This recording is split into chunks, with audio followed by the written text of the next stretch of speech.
오늘 예수님의 비유, 우리가 다루게 될 비유는 무익한 종의 비유입니다. 누가복음 17장 7절에서 10절. 너희 중 누구에게 밭을 갈거나 양을 치거나 하는 종이 있어 밭에서 돌아오면 그더러 곧 와 앉아서 먹으라 말할 자가 있느냐. 도리어 그더러 내 먹을 것을 준비하고 띠를 띠고 내가 먹고 마시는 동안에 수종 들고 너는 그 후에 먹고 마시라 하지 않겠느냐. 명한 대로 하였다고 종에게 감사하겠느냐. 이와 같이 너희도 명령 받은 것을 다 행한 후에 이르기를 우리는 무익한 종이라 우리가 하여야 할 일을 한 것뿐이라 할지니라. 아멘. 본문 자체만으로 보면 딱히 무언가 어떤 깊은 의미가 숨겨진 상징이 있는 것 같지도 않고요. 또 난해한 구절이 없습니다. 더구나 당시의 시대적 배경이 주인과 종, 노예가 있던 시대였다라는 사실만 우리가 인지하고 이 본문을 읽는다면 딱히 비유라고 할 것도 없어 보여요. 근데 본문을 한두 번만 읽어보면 정말 어렵지 않게 몇 가지 교훈을 추려낼 수 있을 정도입니다. 그 중에 두 가지만 살펴볼 텐데, 첫 번째, 가장 많은 설교와 또 자료에서 보편적으로 해석하고 있는 바로는 무익한 종을 성도인 우리로 보면서 종의 특징을 통해 우리가 어떠한 모습으로 살아야 하는지에 대해서 교훈하고 있습니다. 종의 특징을 이렇게 크게 네 가지로 정리를 하는 게 보통이에요. 첫째, 종에게는 소유권이 없습니다. 둘째, 종은 주인의 말씀에 절대 순종합니다. 셋째, 종은 보상을 바라지 않습니다. 대가를 바라지 않아요. 그리고 넷째, 종은 주인에게 자신의 삶을 완전히 위탁합니다. 우리는 이러한 종된 존재이므로 하나님 앞에 나는 무익한, 나는 쓸모없는 종입니다 라고 고백하면서 하나님의 말씀에 절대 순복하고 또 하나님이 기뻐하실 일들을 열심히 행하며 살아야 한다고 결론 짓는 것이 가장 보편적인 해석이었어요. 두 번째로 비중을 차지하는 해석은 무익한 종은 이 땅에 하나님의 종으로 오신 예수 그리스도를 의미한다고 보면서 성자 예수님께서 사람의 몸을 입고 이 땅에 오셔서 오직 하나님께서 명하신 것만을 행하시고 또 말씀하시면서 십자가에 죽기까지 온전히 순종하셨음을 이야기합니다.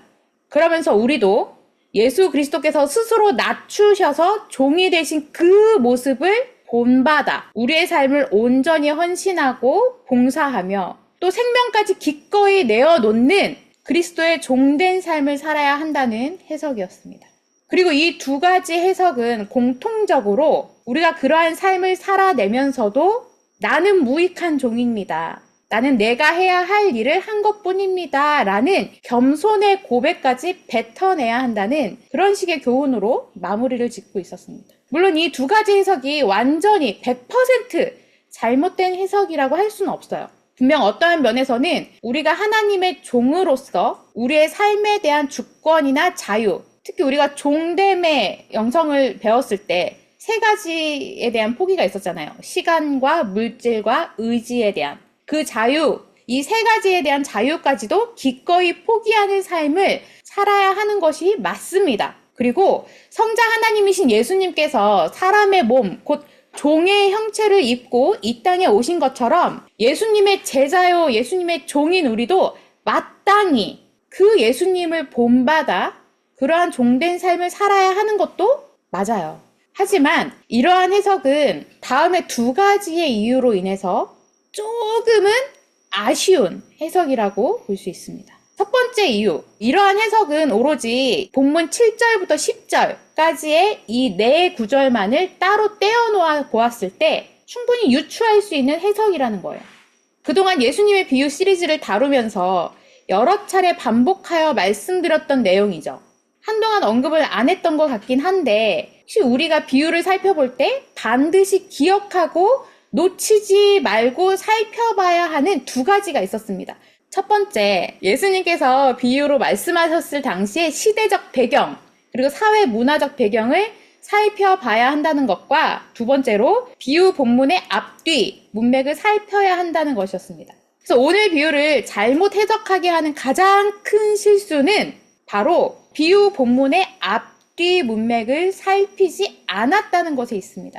두 번째 이유, 우리가 지금까지 다루었던 예수님의 비유 살펴본 바로는 예수님께서는 우리에게 어떤 행위나 어떤 삶의 태도를 교훈하시기 위해서 비유로 말씀하신 적이 없었다는 것입니다. 예수님께서 비유를 통해 말씀하신 것은 단순히 쉽고 재미있게 교훈적인 메시지를 전하려고 하신 것이 아니었어요. 예수님께서 친히 자신이 비유로 말씀하시는 이유를 밝히셨죠. 마태복음에서 밝히셨습니다. 그러므로 내가 그들에게 비유로 말하는 것은 그들이 보아도 보지 못하며 들어도 듣지 못하며 깨닫지 못함이니라. 예수님이 비유로 말씀하신 것은 하나님 나라와 메시아로서 자신의 구원 사역 그리고 복음에 대해서 세상이, 그러니까 선택받지 못한 유기된 자들이 다 알 수 없도록 감추어 놓은 그 비밀을 오직 택하신 자들, 곧 영적인 귀와 영적인 눈이 열린 자들만 그 비밀의 진의를 깨달아 알도록 하기 위해서였습니다. 이 두 가지 이유를 근거로 앞뒤 문맥은 무시한 채 오늘 본문 네 구절을 따로 떼어내서 그 안에서만 어떤 교훈을 찾으려는 시도는 잘못된 접근 방식이란 결론에 이르게 됩니다. 그렇다면 오늘 본문에 담긴 무익한 종의 비유를 우리는 어떻게 해석해야 하고 또 그 안에 담긴 복음의 메시지는 과연 무엇일까요? 이제부터 본문의 앞뒤 문맥과 시대적, 사회문화적 배경을 살펴보면서 본 비유가 말하는 바가 무엇인지 이제 찾아가 보도록 하겠습니다. 사실 대부분의 신학자들은 누가복음 15장, 16장, 17장 이 세 개의 장을 연결된 하나의 사건으로 보는 것이 정론입니다. 때문에 문맥을 살펴보려면 17장의 1절부터 보면서 15장, 16장의 내용을 중간중간 제가 살펴보도록 하겠습니다. 17장 1절부터 오늘 본문까지의 내용은 4개의 작은 이야기로 나뉘어 있어요. 그리고 이 4개의 이야기가 서로 얽혀 있습니다. 첫 번째는 실족하게 하는 자와 실족하는 자에 대한 이야기이고, 두 번째는 하루에 7번이라도 용서하라는 이야기, 세 번째는 믿음을 더하소서라는 사도들의 요청과 그에 대한 예수님의 답변, 그리고 네 번째가 오늘 본문으로 무익한 종에 대한 이야기입니다. 이렇게만 보면 전혀 연관성이 없어 보이는 각기 다른 4개의 이야기로 보이죠. 하지만 자세히 살펴보면 이 4개의 이야기가 결국엔 하나의 이야기로 귀결된다는 것을 알 수가 있습니다. 첫 번째 이야기, 1절과 2절입니다. 예수께서 제자들에게 이르시되 실족하게 하는 것이 없을 수는 없으나 그렇게 하는 자에게는 화로다. 그가 이 작은 자 중에 하나를 실족하게 할진대 차라리 연자 맷돌이 그 목에 매어 바다에 던져지는 것이 나으리라. 1절에서 실족하다라는 것은 다른 버전 성경에서는 걸려 넘어지게 하다 혹은 죄를 짓게 하다로 번역이 되어 있어요. 즉 예수님께서는 제자들에게 누군가를 빗대어서 경고의 메시지를 하고 계신데 누군가를 실족하게 하는 사람은 화를 입게 된다는 것입니다. 벌을 받게 된다는 거죠. 여기서 실족하게 하는 사람은 누구를 말하는 걸까요? 바로 바리새인을 가리킵니다. 그들은 율법주의에 빠져서 하나님이 율법을 주신 의도를 왜곡하여 온갖 규범과 전통을 만들어내고 자신들뿐만 아니라 백성들에게 그것을 지키도록 강요했습니다. 그리고는 자신들이 만든 무수한 규범과 장로들의 전통을 지키지 못하면 그들을 정죄했고 그렇게 넘어뜨렸습니다. 백성들을 율법주의로 올가맸고 그로 인해 무수히 많은 이들을 실족하게 했습니다. 그런데 예수님께서는 작은 자 중 하나라도 실족하게 하는 자는 반드시 화를 당하게 될 것인데 그 벌이 무엇인지 명확하게 언급되지는 않았어요. 하지만 2절을 통해 그것이 엄청나게 무서운 거라는 걸 짐작할 수 있습니다. 그가 이 작은 자 중에 하나를 실족하게 할진대 차라리 연자 맷돌이 그 목에 매어 바다에 던져지는 것이 나으리라. 연자 맷돌이 뭔지 아시나요? 맷돌은 알아요? 맷돌? 맷돌은 콩과 같은 곡식을 가는 도구였어요. 지금은 믹서기나 분쇄기로 갈지만 옛날에는 2개의 돌을 맞물려 놓고 그 사이에 틈이 있죠. 여기에 이제 콩을 물에 불려갖고 돌려서 곡식을 가는 도구였어요. 근데 연자맷돌은 개인이 하는 그 소량이 아니라 대량의 곡식을 갈기 위한 도구로 소나 말 또는 나귀를 이용해서 큰 돌을 굴리는 일종의 대형 맷돌이라고 할 수 있습니다. 그러니까 저 큰 돌덩이를 목에 매달고 바다에 던져지는 것을 말하는 거죠. 그럼 어떻게 될까요, 여러분? 돌덩이의 무게로 바로 바다 밑바닥까지 가라앉을 테고 다시는 올라오지 못하고 죽고 말겠죠. 그야말로 처참하고 끔찍한 형벌입니다. 그런데 이 말씀을 자세히 보면 차라리 연자맥도를 목에 메고 바다에 던져지는 것이 나으리라 라고 말하고 있는데, 그러니까 남을 실족하게 하는 사람이 당할 화, 곧 형벌은 이런 거다 라고 얘기하고 계신 게 아니에요. 그 화가 얼마나 크고 무섭고 끔찍한 것인지 그 화, 그 벌을 당할 바에야 차라리 저 크고 무거운 돌덩이를 목에 메고 바다에 던져 죽임을 당하는 게 더 낫다라는 말이죠. 그 화가 무엇인지 정확하게 밝히고 있지는 않은데 우리는 문맥상 앞쪽의 16장의 내용에서 그것이 무엇인지 유추해 볼 수 있어요. 바로 앞장인 16장은 제가 다루었던 부자와 거지 나사로의 이야기로 끝나고 있습니다. 이 이야기에서 작은 자는 거지 나사로일 테고 실족하게 하는 자는 부자라고 볼 수 있어요. 그런데 부자의 종국은 어땠죠? 지옥의 뜨거운 불 가운데로 떨어졌습니다. 영원토록 그 형벌을 받고 있어요. 그래서 본문에는 명확하게 언급되어 있지 않지만 예수님께서 경고하신 화는, 그러니까 실족하게 하는 자가 당할 화는 마지막 종말의 심판을 염두에 둔 것이다 라는 것이 대부분의 신학자들의 입장입니다. 그러니까 남을 실족하게 하는 자, 곧 넘어지게 하고 시험 들게 하는 자, 곧 율법주의를 강조하며 참된 복음을 왜곡하고 회방하는 바리새인들은 이 세상에서 당하는 그 어떤 끔찍한 고통과는 비교조차 안 되는 마지막 종말의 심판을 당하게 될 것이다 라는 예수님의 엄중한 심판의 경고의 말씀인 거예요. 두 번째 이야기, 3절과 4절. 너희는 스스로 조심하라. 만일 내 형제가 죄를 범하거든 경고하고 회개하거든 용서하라. 만일 하루에 7번이라도 내게 죄를 짓고 7번 내게 돌아와 내가 회개하노라 하거든 너는 용서하라 하시더라. 여기서 너의 형제가 죄를 범하거든 이란 표현을 섣불리 앞구절에 실족하게 하는 자로 이해하면 안 돼요. 분리해서 봐야 됩니다. 이 구절을 이해하려면 누가복음 15장에 나오는 탕자의 비유, 저는 이거를 잃어버린 아들의 비유라고 이름을 지었었는데 그 탕자의 비유에 두 아들에 대입해 보는 것이 도움이 돼요. 탕자인 둘째 아들은 아버지께 죄를 범했고 후에 회개하고 돌아왔죠. 그런데 또 다른 탕자인 첫째 아들, 곧 바리새인과 서기관을 상징하는 그 첫째 아들은 회개하며 돌아온 그의 형제를 받아들이지 않았습니다. 예수님께서는 또다시 바리새인들을 빗대어 제자들에게 그들과 같이 행하지 말 것을 경고하고 계세요. 4절 제가 읽습니다. 만일 하루에 7번이라도 내게 죄를 짓고 7번 내게 돌아와 내가 회개하노라 하거든 너는 용서하라 하시더라. 예수님께서는 하루에 7번의 잘못을 저지르고 7번을 잘못했다고 회개하면 7번을 다 용서해 주라고 하십니다. 근데 이 말은 딱 7번까지만 용서하고 8번째부터는 용서하지 않아도 된다라는 말이 아니에요. 성경에서 7은 완전수죠.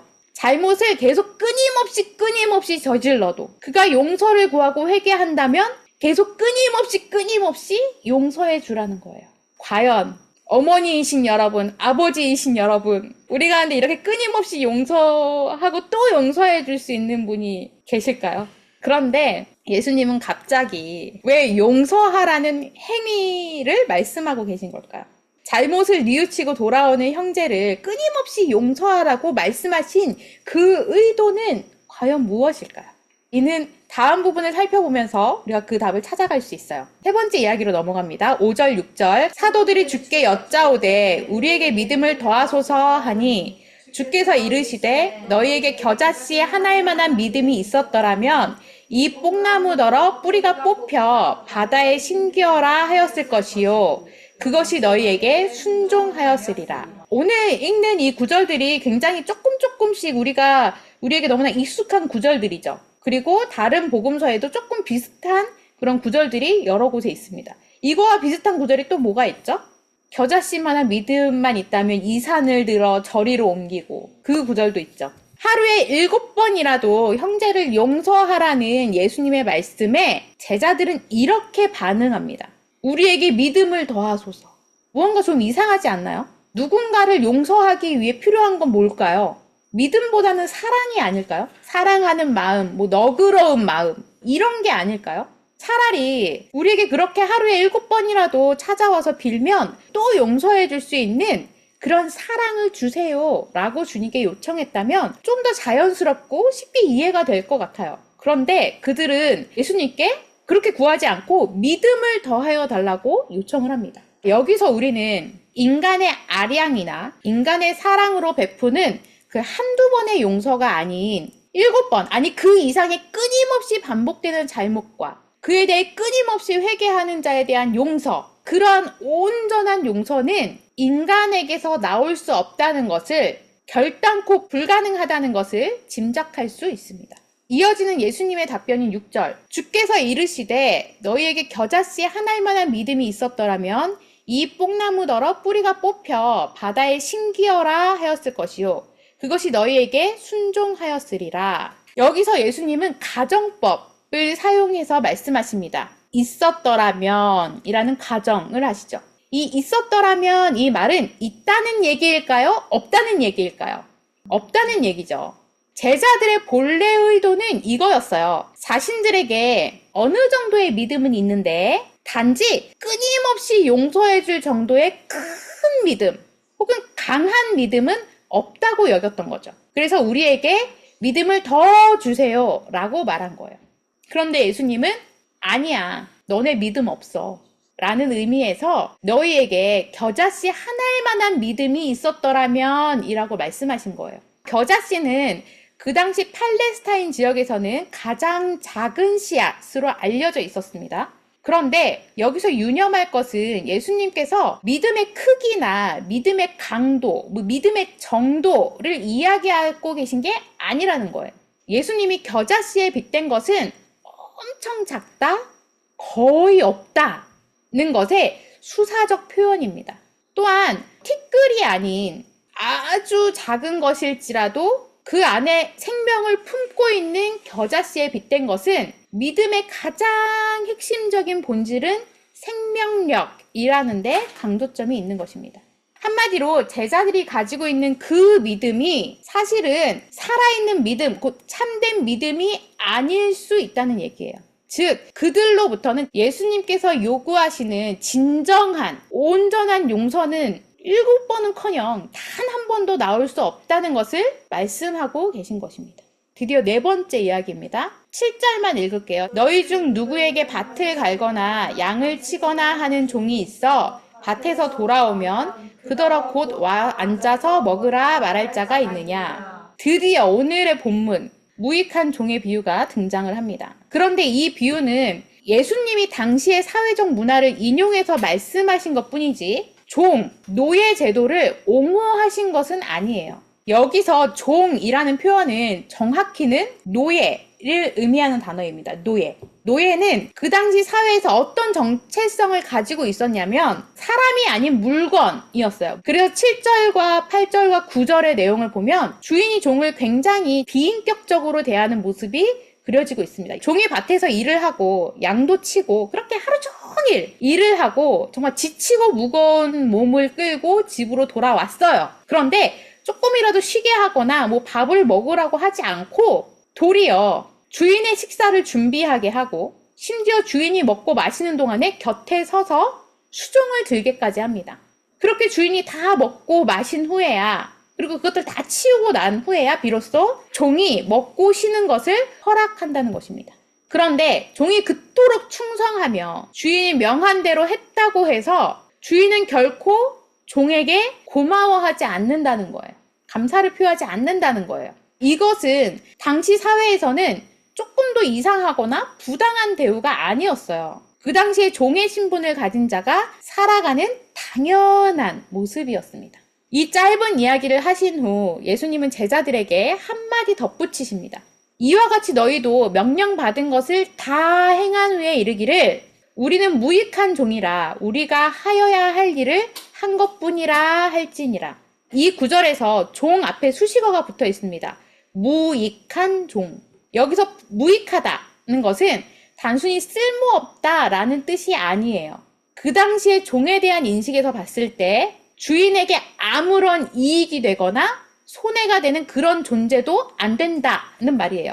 그러니까 존재 가치가 무의미한, 한마디로 그냥 물건일 뿐이라는 말이에요. 이 비유에서 무익한 종은 제자들과 더 나아가 성도된 우리를 의미하는 게 맞아요. 예수님께서는 종이 그 주인의 명령을 행하는 것처럼 우리도 우리의 참 주인이신 하나님의 명령을 따르고 순종하는 존재임을 말씀하고 계시는 게 맞습니다. 근데 이와 같이 너희도 명령받은 것을 다 행한 후에 라는 구절에서 이제 우리가 생각해 볼 게 있습니다. 제자들이 받은 명령이 무엇이었죠? 하루에 7번이라도 용서해 주라는 명령이었어요. 그런데 제자들은 주님의 그 명령을 행할 수 있다 없다? 없다. 그럼에도 예수 그리스도의 은혜로 예수 그리스도께서 먼저 나를 용서하시고 용납해 주심으로 구원해 주셨다는 것을 알게 된 자들은 그 한없는 용서의 은혜에 빚진 자요. 큰 빚을 탕감받은 존재라는 것을 깨닫기 때문에 그 명령에 순복하여 용서하는 자의 삶을 살 수 있게 됩니다. 아니, 정확히 말하면 주님께서 우리로 그렇게 살게 해 주시는 것이죠. 그리고 그러한 삶을 살게 된 것이 내가 주체가 되어 나로부터 나온 무엇으로 살아낼 수 있게 된 것이 아니라는 걸 알기 때문에 우리는 또 이렇게 고백하게 된다는 거예요. 나는 무익한 종입니다. 내가 해야 할 일을 한 것뿐입니다. 이것은 거듭 말씀드리지만 겸손의 표현도 아니고 훌륭한 인격을 가졌기 때문에 할 수 있는 고백도 아니에요. 이것은 자신의 실존을 정확히 알아야만 할 수 있는 고백이에요. 자신이 먼저 하나님께 어떠한 은혜와 어떠한 사랑을 받은 자인지를 분명하게 알아야지만 진정으로 할 수 있는 고백인 것입니다. 이제 말씀을 정리합니다. 예수님께서는 제자들에게 그리고 나아가 성도된 우리에게 겸손하라고 혹은 다른 사람들에게 선을 베풀며 자신에게 해를 가했을지라도 끝까지 용서해주고 그렇게 하나님의 은혜에 보답하는 삶을 살라고 이 말씀을 하신 게 아니에요. 또 그러한 삶을 살아야만 복을 주겠다고 상급을 주겠다고 말씀하신 것도 아닙니다. 아울러 예수 그리스도 자신이 이 땅에서 친히 살아내신 삶의 모습, 하나님이심에도 인간의 몸을 입고 오신 그 겸손의 왕이신 예수, 우리를 대신하여 죽으라 명하신 성부 하나님의 명령에 순종하신 성자 예수, 자신의 목숨을 내어주기까지 우리를 사랑하시고 용서하신 예수, 그러한 예수 그리스도의 삶의 모습을 따라 너도 그렇게 살아내야만 한다고 종용하시는 것도 아니에요. 예수님은 우리가 먼저 자기 자신의 실존을 깨달아 알기를 바라십니다. 우리는 주님 앞에 내어놓을 만한 그 어떤 것도 비유컨대 겨자씨 하나일 만한 믿음조차 없는 존재라는 것과 우리는 그렇게 구원받을 만한 자격이나 조건이 전혀 없는 존재라는 것입니다. 그리고 그런 우리이기에 우리가 행하는 그 무엇도 하나님께 그 어떤 유익도 또는 손해도 되지 않는다는 것을, 또한 우리의 행함이 우리 자신의 구원에 아주 조금의 플러스나 마이너스도 되지 않는다는 거예요. 이게 무익함이에요.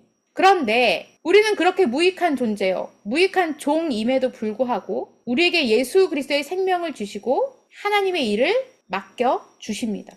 이는 하나님께서 하나님의 나라를 이루어 가시는데 우리의 도움이 조금이라도 필요하기 때문이 아니에요. 하나님 우리 필요 없으십니다. 또 그것을 통해 우리를 주인의 식탁에, 왕의 식탁으로 초대해 주시기 위해서라는 거예요. 이 또한 우리에게 베푸신 하나님의 은혜인 것입니다. 우리는 그 모든 것이 은혜라는 것을 알고 누가복음 17장 11절 이후로 나오는 그 10명의 나병 환자 중 그 은혜를 깨닫고 예수님께 달려와 감사의 고백을 드렸던 사마리아인 나병 환자처럼 하나님의 은혜에 대한 감격과 그 감사를 늘 인식하고 그 은혜에 감사함을 늘 고백하는 삶을 살아가기를 바라시는 거예요. 나는 아무것도 내세울 것도 할 수 있는 것도 아무것도 없는 무익한 자이지만 나의 고백이, 나의 찬양이 내가 하나님께 영광 돌린다는 것이 하나님께 아무런 유익도 보탬도 되지 않을 테지만 그럼에도 그 은혜와 사랑에 대한 감격을 표현할 수밖에 없고 그 은혜가 내 안에 원동력이 되어서 하나님께서 명하신 명령, 하나님께서 나에게 맡기신 일에 충성되이 살아갈 수밖에 없음을 고백하는 우리의 삶이 되기를 바랍니다.